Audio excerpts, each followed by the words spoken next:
Hai rekan-rekan, pada kesempatan ini saya sedang berada di Safety Riding and Training Centernya Astra Honda Motor. Lokasinya ini ada di Delta Mas. Boleh dikatakan ini adalah salah satu Safety Riding Training Center yang terbesar di Asia Tenggara saat ini. Dan karena sedang mengajar di sini, saya ingin sharing kepada rekan-rekan semua. Karena belakangan ini kelas-kelas offline sudah mulai dilakukan. Tapi selama masa pandemi kemarin, banyak yang kemudian sempat komplain, aduh nggak nyaman, nggak enak banget pembelajaran secara online. Nah, ini sebuah penelitian yang pernah dilakukan di Komisi Perlindungan Anak Indonesia. Ternyata 78% mengatakan mereka sangat-sangat terganggu dengan pembelajaran secara online.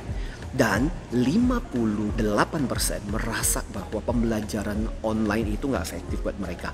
Nah, ini jadi masalah terutama untuk para guru, para dosen, para instruktur, para trainer yang dulunya terbiasa mengajar secara offline, tiba-tiba mereka harus mengajar secara online. Nah, itu sebabnya belajar dari pengalaman. Sebenarnya kita bisa mengambil manfaat dan mengoptimalkan pembelajaran online. Dan ini yang membedakan pembelajaran offline. Yang pertama-tama adalah soal waktu. Dalam hal ini, yang perlu menjadi perhatian buat kita adalah pada waktu ketika kita mengajar secara offline, biasanya lebih memungkinkan interaksi, memungkinkan buat kita untuk melakukan banyak aktivitas. Waktu sepanjang hari itu terasa lebih nggak terlalu membosankan.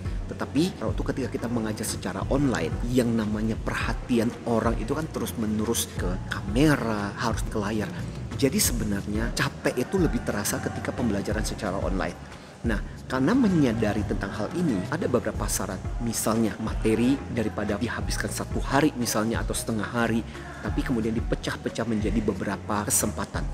Itu akan lebih mengurangi rasa bosan atau rasa capek ketika mengikuti pelajaran. Yang kedua, pada waktu ketika mengajar secara offline, bayang dong kita berada di ruangan kelas. Dan pada waktu ketika kita mengatakan sesuatu, membicarakan sesuatu, orang real time, orang bisa menyaksikan kita, orang melihat kita. Dan biasanya kalau kita ngomong dengan cepat, kalau kita melakukan sesuatu dengan cepat, orang masih bisa menangkap kita. Tapi hati-hati, dan ini yang sering kali terjadi pada waktu ketika mengajar secara online. Belum lagi bicara mengenai jaringan, belum lagi bicara mengenai kecepatan alat penangkap, entah itu handphone, entah itu komputer, laptop yang berbeda-beda kecepatannya. Akibatnya sering kali terjadi loh, gurunya sudah menyampaikan sesuatu, tapi karena masalah jaringan kemudian siswanya, ini tadi cepat banget apa ya yang disampaikan. Makanya saya sering kali mengatakan, kalau kita berbicara secara online, ada baiknya agak sedikit slow down, ada sedikit diperlambat, supaya apa? Memberikan kesempatan kepada siswa kita, memberikan kesempatan kepada orang yang mendengarkan kita, peserta kita, untuk lebih punya waktu menangkap apa yang kita sampaikan. Hal yang perlu diperhatikan juga yang ketiga adalah soal checking. Perlu banget. Karena ketika pembelajaran secara online terjadi, siswa, murid, peserta seringkali terjadi adalah mereka off-kan kamera dan nggak tahu apakah mereka masih mendengarkan kita atau tidak. Makanya dalam hal ini sangat penting untuk sering melakukan checking untuk memastikan apakah audiens Anda itu masih mendengarkan atau enggak gitu. Makanya salah satu cara yang bisa dilakukan adalah lebih banyak berinteraksi. Contoh, bertanya kepada salah satu audiens. Atau sejak awal Anda mengatakan bahwa Anda akan melibatkan mereka untuk minta input, masukan, jawaban dari mereka. Nah, dengan cara seperti itu meningkatkan rasa partisipasi dan keaktifan dari peserta kita untuk mendengarkan apa yang Anda sampaikan. Rekan-rekan, sebenarnya ada keuntungannya loh kalau kita melakukan secara online. Kalau offline itu kan butuh lama untuk mempersiapkan, belum lagi tempat. Dan itu membuat mahal banget sebenarnya offline. Tapi kalau online itu kan murah, meriah, efisien. Sehingga melalui online Anda sebenarnya bisa menjangkau begitu banyak peserta. Bahkan dalam salah satu kesempatan seminar yang saya lakukan itu bisa sampai 1.500 orang. Dan itu terjadi beberapa kali. Dan yang biasanya kalau saya lakukan secara offline itu belum tentu dalam beberapa tahun saya bisa melakukan seminar dengan jumlah sebanyak itu. Itu hebatnya sebenarnya secara online. Karena buat kita nggak jadi masalah. Mau pesertanya 10 orang, mau pesertanya 100 orang, 1.000 orang, kurang lebih sama aja kok. Toh tetap kita menghadap ke layar seperti yang dilakukan seperti ini. Dan semua mendengarkan kita. Nah, yang jadi tantangan buat kita juga yang harus diperhatikan adalah waktu ketika online. Banyak distraksi yang bisa terjadi. Makanya dalam hal ini, apa yang perlu diantisipasi oleh para trainer adalah harus punya rasa maaf yang luar biasa. Bahwa gangguan, dari peserta-peserta yang mengikuti secara online itu jauh lebih banyak. Karena bisa saja peserta mengikuti Anda, mereka sedang berada di mobil. Bisa juga mereka sedang berada di rumah, lagi mengikuti Anda, tiba-tiba ada gangguan dari keluarganya lah, ada gangguan dari anaknya misalnya.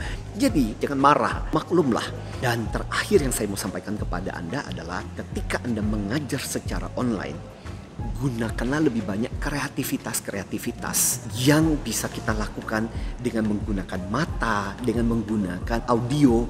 Itulah yang harus lebih Anda optimalkan. Karena saya menyaksikan betapa banyak trainer yang pada waktu ketika mereka secara offline itu keren banget. Bisa membuat peserta menangis-nangis, bisa membuat peserta tertawa terbahak-bahak. Karena pada waktu ketika offline, peserta bisa melihat seutuhnya Anda, bisa merasakan jiwa Anda. Bukan berarti online nggak bisa merasakan, cuma Anda harus memperkecil ekspektasi Anda. Contoh, kalau dalam acara-acara tertentu, seminar tertentu mengharapkan bahwa peserta itu langsung bisa merasakan sampai menangis. Nggak gampang, karena ketika kita melakukan secara online, ada sebuah media yang membatasi kita. Nah, semoga dengan beberapa hal ini membuat kita menjadi lebih aware. Bukan berarti online nggak baik, tapi bagaimana caranya kita bisa mengoptimalkan online ini waktu ketika kita menyampaikan materi kita, sehingga dampak yang kita peroleh dengan online kita bisa mendapatkan seperti yang kita peroleh secara offline. Semoga obrolan pada kesempatan ini dari Safety Riding and Training Center yang ada di Astra Honda Motor, dan salah satu yang terbesar di Asia Tenggara, semoga ini menjadi sebuah pembelajaran yang luar biasa buat kita, untuk membuat kita menjadi lebih sadar, lebih peka bagaimana kita bisa mengoptimalkan pembelajaran secara online. Salam antusias, have a happy teaching.